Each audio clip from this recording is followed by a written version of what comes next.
Hello again, everybody, and welcome to this video, which is intended to kind of serve as a course wrap-up. Here we are, week 7. You've made it. You have sort of really taken the biggest drink you could out of a really fast-moving fire hydrant.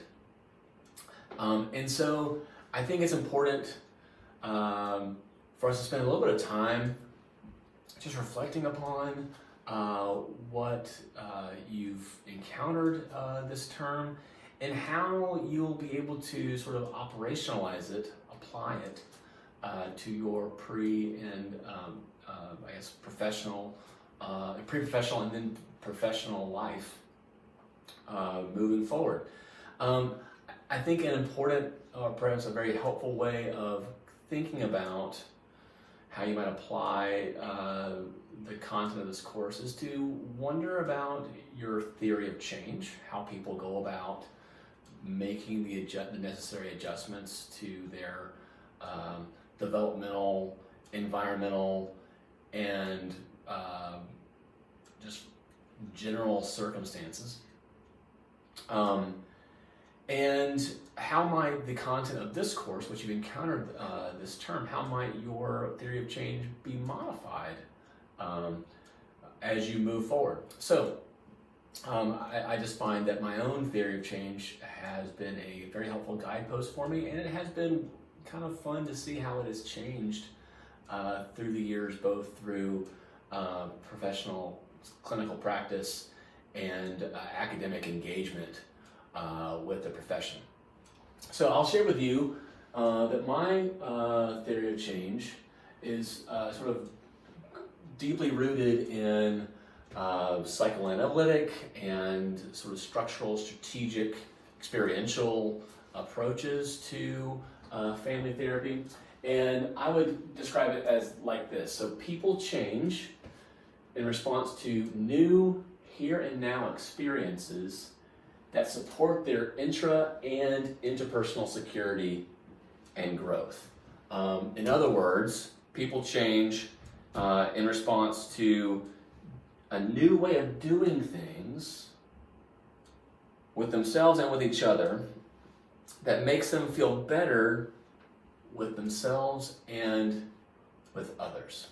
And I hope that you see that I've delivered the course content in a way that aligns with this theory.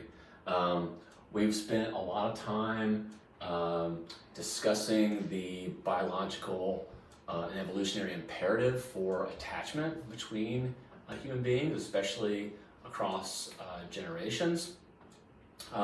We have discussed the psychoanalytic and psychodynamic implications of that.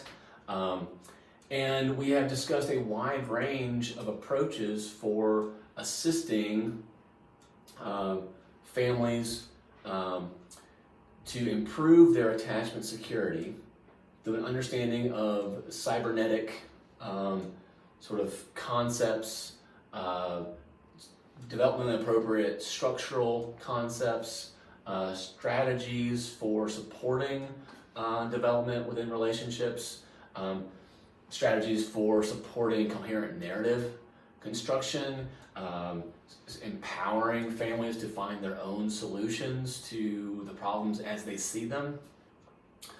We've discussed the importance of facilitating interpersonal exchanges that give people these here and now supportive, mutually satisfying experiences that then motivate a new way of doing things together. And we've also discussed, among other things, what it might look like to apply sort of findings from population-specific research to assisting families that have specific characteristics, like our video this week related to assisting families of trans or gender expansive youth. So I just want to also take some time to, in addition to kind of giving you an example of what a theory of change might look like, I just invite you to reflect upon your own theory of change. How do you think people go about making constructive moves toward improving their interpersonal security? How do they go about relieving their suffering? How do they go about promoting their well-being, both intrinsically and extrinsically as part of a family system? And how has the content of this course sort of influenced your theory of change? How do you anticipate taking the concepts of this course into your pre-professional practice and then building upon it in your professional life? Like I mentioned before, I think you'll find that having a theory of change will be a helpful sort of baseline / guidepost for you as you grow personally and professionally. So I look forward to kind of hearing about your thoughts related to this question, either in a discussion board or through just private interpersonal communication. Yeah, I will just close by saying it has been a joy to be your instructor this term. And I don't know if our paths will cross again during your academic or professional journeys, but I sure hope that they do. And I certainly wish you all the best. Until next time, have a great rest of your term, and we'll see you when I see you. Thanks, y'all.